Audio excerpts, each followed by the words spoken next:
Այս ուժերն են ասում, որ իրանք ընդունակ չեն։ Այս ուժերը քանիցս բարձրացնում են խնդիր, բարձրաձայնում են, որ իրանք կուզենային, որպեսզի ժողովուրդը դուրս գար փողոց, հասկանում եք, բայց ժողովուրդը դուրս չի գա։ Չկարողացավ հասնել Ռուսաստանը այս միջոցով ժողովրդին այսքան վնաս հասցնելով փորձում է ժողովրդին դուրս բերել փողոց, հա, Ռուսաստանը ուղիղ եւ ընդվզում եւ պարակտում եւ չգիտեմ ինչ որ ալիք բարձրացնել Հայաստանի ներսում այս ուժերը անընդհատ վկայակոչում են Ռուսաստանին, Մոսկվան, այս ուժերը որևէ քայլ չեն անում ասելու Մոսկվային, որ իրանք ընդունակ են բոլոր հարցերը լուծելու եւ իրանք Մոսկվայի հովանավորության կարիքը չեն զգում, ներքաղաքական հարցերի Մոսկվայի միջամտությունը չեն խրախուսում, որ դա համարում են իրենց համար անընդունելի, որ իրանք ունակ են ուրեմն իրանք ունակ են քաղաքական պայքարում հասնելու արդյունքի, քաղաքական պայքարում հասնելու արդյունքի առանց ապավինելու արտաքին ուժերին։ Այս հայտարարությունը նրանք պետք է անեն, այս դիմումը նրանք պետք է ուղղեն Ռուսաստանին։ Բայց Ռուսաստանին դա կբավարարի, եթե նորից ասում եմ, դա ելնելով ձեր տրամաբանությունից։ Այո, միանշանակ, որովհետև այս ուժերն են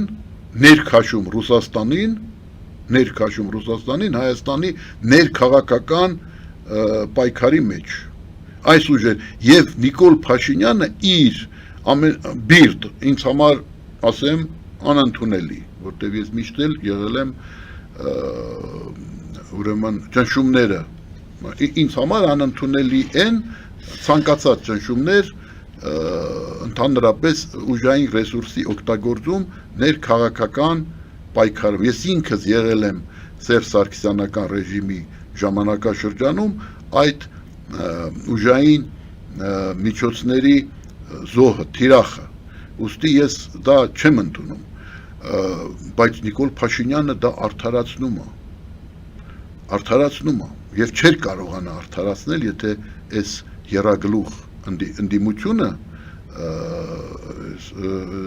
դիմեր Ռուսաստանին եւ համապատասխան կեցկված որդեգրեր, պահանջելով արտաքին ուժերին բոլոր կարգի չմիջամտել ներքաղաքական գործեր։ Նիկոլ Փաշինյանը արդարացնում է իր այդ բիրտ միջոցները նրանով, որ սրանք արտաքին ուժերի գործակալներ են, որ ինքը փաստորեն Հայաստանի ազգային անվտանգությունն է պաշտպանում արտաքին միջամտություններից, արտաքին բիրտ միջամտություններից։ Այսինքն Նիկոլ Փաշինյանը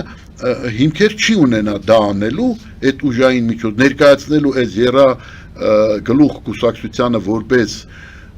որպես կոմպրոդոր, որպես 5-րդ շարասյուն, հիմք չի ունենալու, եթե այս մարդիկ որդեգրեն այդ քաղաքականությունը։ Հիմա Նիկոլ Փաշինյանը պետք է հրավիրի նրանց առաջարկություն անի, ասի կամ դուք ի վերջո պետք է ձեզ պահեք որպես ազգային ուժ, որը դեմ է ցանկացած տիպի արտաքին միջամտությունների եւ դրա համար եւ մասնավորապես Եվրոմիությունը սանկցիաներ չի մտցրել, հասկանում եք, չի ճնշում, որ ասենք Նիկոլ ճնշում է Ռուսաստանը չի թաքցնում, որ դուք իր հովանավորյալներն եք, դուք էլ դա չեք թաքցնում։ Հիմա դուք պետք է դա կանխեք, դա ձեր պարտքն է։ Եթե չեք անելու դա, ուրեմն արդարացված այն, որ ես ձեզ ներկայացնում եմ որպես 5-րդ շարասյուն եւ համապատասխան միջոցներ եմ ձեռնարկում։ Տանում եմ, բանտարկում եմ, նստացնում եմ, ծեծում եմ, ջարդում եմ, ես եմ անում, որտեվ դուք 5-րդ շարասյուն եք։ Որտեվ դուք ձեր ներկայությամբ, ձեր քայլերով Հայաստանի ներսում վտանգում եք Հայաստանի ժողովրդին։ Գցել եք նրանց ռուսների քացու տակ, ձեր կեցվածքով, ձեր հայտարարություններով, ձեր մոտեցումներով, հիմա դուք ապացուցեք, որ այդպես չի, բերեք պայմանավորվենք, ես ուրեմն ազատում եմ այդ մարդկանց, ովքեր կան, ով են, ինչ են, բայց դուք դիմում եք նրանց եւ ասում եք, որ մենք ձեր օգնության կարիք չունենք, հերիք է այս ճնշումները ժողովրդի դեմ, սա մեր ժողովուրդն է, մեր հարազատ ժողովուրդն է, Դրանից Նիկոլ Փաշինյանը չի դուժում։ Ու այս ժողովուրդը դուրս չի գա։ Այս ճնշումները ոչ միայն չեն նպաստում, որ ժողովուրդը ակտիվանա իօգուտ այս երագլուխ կուսակցության, այլ ընդհակառակը խանգարում են դրան։ Ընդհակառակը ժողովուրդը ավելի գրգռվում է։ Դա իմիջիալոց ռուս վերլուծաբաններից մենակ մեկն է Պլատոշկինը հասկանում եւ այդ մասի խոսում։ Չնայած վերջերս նաև մեր հայրենակից Կարինե Գևորգյանը այդ մասին խոսեց եւ ճիշտ խոսեց, որ այս ճնշումներով ոչ թե այս ճնշումներով ոչ թե կարելի է հասնել նրան, որ ժողովուրդը ապստամբվի Նիկոլ Փաշինյանի դեմ, այլ ընդհակառակը, հասկանում եք, ընդհակառակը, որովհետև մեծ հաշվով սա կարող է բերել միայն նրան, որ կարագացնի, այո, Հայաստանի քայլերը դեպի Եվրոմիություն եւ Ռուսաստանից հեռանալու ճանապարհով։ Ինչի մասին իմիջիալոց Նիկոլ Փաշինյանը բաց տեքստով ասել է եւ ճիշտ ասել, որ դա միայն այդ հետևանքը կարող է ունենալ։ Այսինքն մինչև հիմա այս մարդիկ չհասկացան, որ այս 10 տարի է չեն հասկանում, որ հնարավոր չի պրոպագանդիստական միջոցներով համոզել այս ժողովրդին, որ Նիկոլ Փաշինյանն է մեղավոր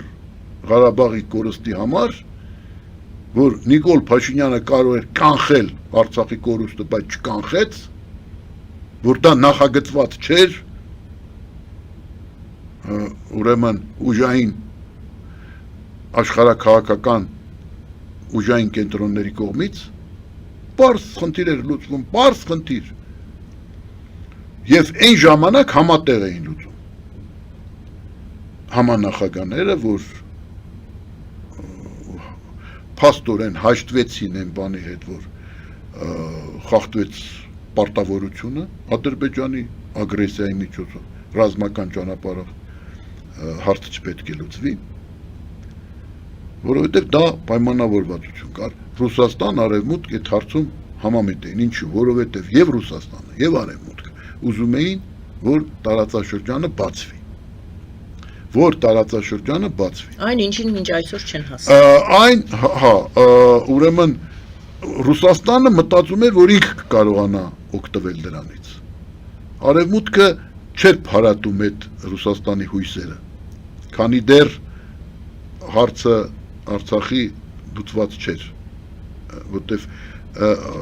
հայկական կողմը ի վիճակի չեղավ տարածաշրջանը բացելու։ Հայկական կողմի հաղթանակը չբերեց տարածաշրջանի բացմանը աշխարհի համար, իսկ Ադրբեջանը խոստանում էր դա անել իր հաղթանակի, իր այսպես կոչված տարածքային ամբողջականության վերականգնման շնորհիվ, արդյունքում։ Եվ դրա համար, քանի որ Հայաստանի միջոցով հնարավոր չեղավ այդ հարցը լուծել, բացել,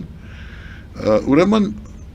պետք էր որոշեցին գնալ ընդառաջ Ադրբեջանի։ Ռուսաստանը հույս ուներ, որ ինքը կարողանա մոդերատորի դերում հանդես գալ,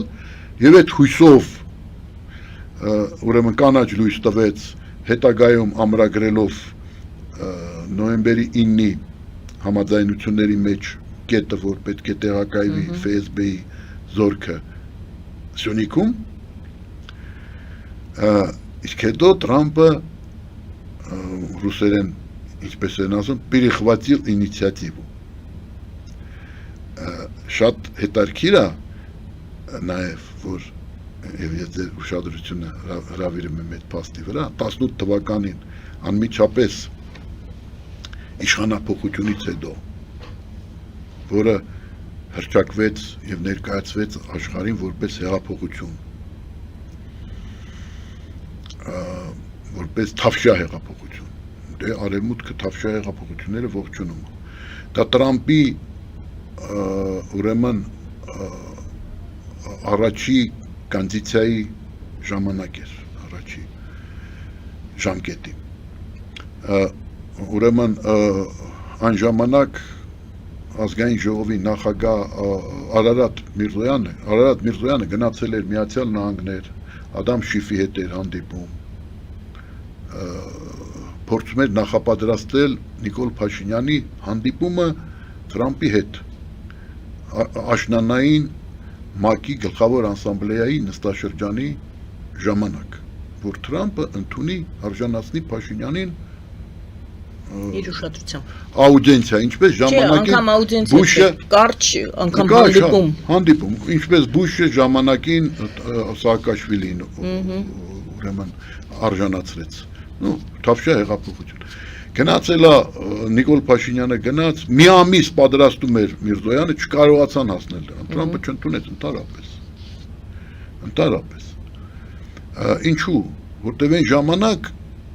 Հայաստանը դիտվում էր որպես երկիր, որը խոչընդոտ է։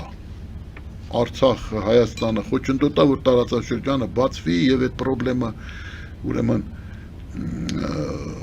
իրանք արդեն այն ժամանակ որոշում ունեին, որ չի կարելի այդ ստատուս քվոն պահել, որտեղ այդ ստատուս քվոն 20 տարվա ընթացքում հնարավորություն չտվեց բացել տարածաշրջանը։ Ուրեմն այդ ստատուս քվոն պիտի վերջանա, իսկ քանի որ ստատուս քվոյի կողմնակիցը հենց Հայաստանն է, ստատուս քվոյի կողմնակիցը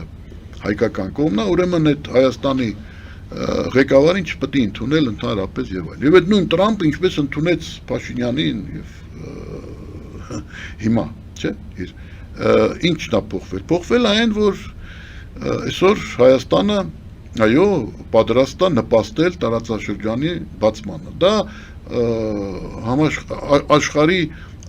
համաշխարհային կենտրոնների պահանջն էր եւ Հայաստանը չէր կարող գնալ ընդդեմ դրան։ Այն մարդիկ, ովքեր ասում են,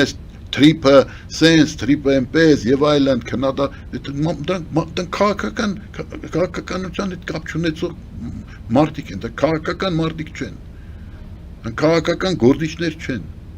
Դրանք չեն հասկանում դա։ Մեղադրում են Նիկոլ Փաշինյանին։ Նիկոլ Փաշինյանը այս պատմության մեջ կատարող է։ Իլխան Ալիևն էլ է կատարող։ Դրա համար ոչ թե Իլխամն ու Նիկոլն են հավակնում Նոբելյան մրցանակի արժանանալու, այդ թվում նաև ստեղ խաղաղություն հաստատելու, այլ Թրամփն է հավակնում, եւ ճիշտ է հավակնում։ Մինչդեռ ասենք օրինակ նույն ժամանակ հավակնում էին Իսրայելի եւ Անվար Սադատը Եգիպտոսի, այսինքն հրեա եւ արաբ ղեկավարները։ Մեր խնդրեմը մի քիչ, մեր խնդրեմը ուրիշ է, մենք այստեղ ի տարբերություն Իսրայելից մենք սուբյեկտ չենք։ Մենք սուբյեկտ չենք նույնիսկ այն ժամանակ, երբ որ հաղթած ենք պատերազմում։ Իսկ հիմա առավել եւս պարտությունից հետո։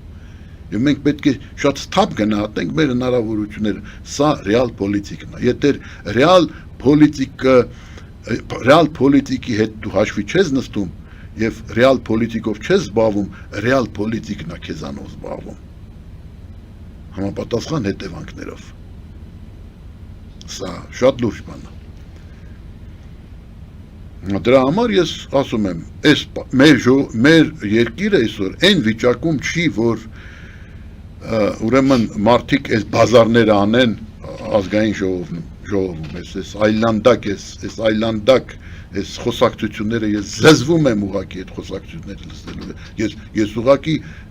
իմ ներվային համակարգը քայքայվում է, բայց ստիպված եմ լսել, որտեղ Հայաստանի ազգային ժողովն է, ես էլ Հայաստանի քաղաքագետների միության նախագահն։ Բայց սարսափելի է, այս իրավիճակում, այս մակարդակը, դիսկուրսի, քաղաքական դիսկուրսի, այս մակարդակը։ Մարդիկ թող մի հատ համեմատեն։ Իսրայելում պակաս սուր հարաբերություններ չեն կնեսետում ընդդիմության եւ իշխանության միջև եւ բայց հաշվի առնելով այսօրվա վիճակը նույնիսկ դժգոհ լինելով Բիբիից այնուամենայնիվ փորձում են նպաստել երկրին ոչ թե նրան առաջնայինը երկրին նպաստելն է եթե դու տեսնում ես որ քո այդ քայլերը կարող է նպաստելով երկրի խնդիրները լուծելուն դու ուժեղացնում ես գործող իշխանությանը դու չպետք է դրա արժև կանգնես որտեղ առաջնայինը դա երկրի խնդիրների լուծումն է այլ ոչ թե ներքաղաքական մրցակցությունն է այսօր դու դա արա ժողովուրդը կգնահատի քեզ որ դու անշահախնդիր ես, որ դու առաջինը տեսնում ես իր խնդիրը։ Այդ շինականի խնդիրն ես տեսնում։ Այդ դժբախտ մարդու, որը լարսում օրերով, ամիսներով, այմոր դա սարսափելի է։ Դա խոշտանգում է, չէ՞, մի ամբողջ ժողովրդի խոշտանգում է տեղի ունենում։ Մի ամբողջ ժողովրդի խոշտանգում է տեղի ունենում։ Սրանք ինչի մասին են մտածում։ Եթե դու պետք է գաս իշխանության, ուրեմն այս ճնշումների, այս մարդկանց դժբախտությունների հաշվին, բա վաղ է այդ իշխանությունը ո՞նց ես դու մարսելու։ Ո՞նց ես դու մարսելու այդ իշխանությունը։ Ախր իշխանությունը վերցնելը մի այ բայց իշխանությունը կորցնելը երկուսն է, որովհետև դու պետք է պատասխան տաս, թե ինչի գնացիր այդ գնով։ Այսինքն ինչ, դու ի վիճակի չես ժողովրդին ոտի հանել եւ դրա համար ապավինում ես Մոսկվային եւ նաեւ համաձայնես նրա հետ, որ Մոսկվան այս ժողովրդին ճնշի, այս մարդկանց ընտանիքները քայքայի, այս մարդկանց ուրեմն ունեզրկի, այսպիսի վիճակի մեջ դնի։ Ոնց կարելի է, այսօր պետք է միանան այս հարցը լուծեն, սա ժողովրդի հարցն է, սա ուրեմն ընդդիմություն իշխանություն չի է, նշանառության տակ են վերցնել մեր ժողովրդին, ես ինչ է,